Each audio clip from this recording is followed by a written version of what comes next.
Hello नमस्कार मैत्रिणींनो, आज आपण प्रिन्स कट ब्लाऊजचं फ्रंट साईडचं कशा पद्धतीने पफ कशा पद्धतीने येण्यासाठी काय टिप्स वापरायचे हे बघणार आहोत. इथे बघा दोन्ही साईडला म्हणजे डावा आणि उजवा दोन्ही साईड एकत्र ठेवायचं आणि अर्धा अर्धा इंचावरती टक्स मारायचा पुढच्या भागासाठी.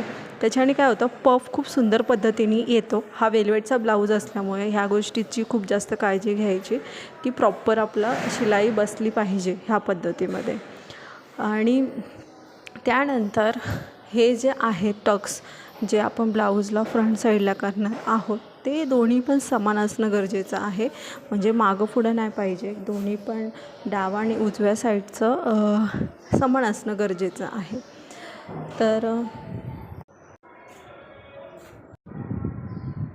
तर इथे बघू शकता अशा पद्धतीने टक्स मारलेला आहे आणि पाऊण इंचावरती किंवा अर्धा इंचावरती तुम्ही हा टक्स मारू शकता.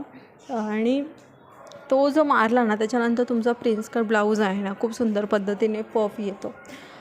ते झाल्याच्यानंतर तुम्हाला काय करायचं आहे, जे काही आपल्याला प्रिन्स कटचा जो भाग आहे तो वरच्या साईडून आपल्याला अटॅच करायचा आहे. हे खूप इम्पॉर्टंट आहे. वरच्या साईडला मारल्याच्यानंतर आपलं जर कटिंग प्रॉपर असेल तर तिथल्या तिथेच प्रॉपरली बसलं जातं.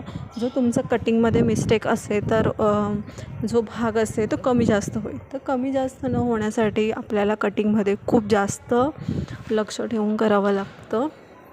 तर इथे बघू शकता अशा पद्धतीने आलेला आहे. अशा पद्धतीने हा पफ आलेला आहे. मी दुसऱ्या बाजूने सुद्धा दाखवते कशा पद्धतीने पफ येतो आपल्या प्रिन्स कटसाठी.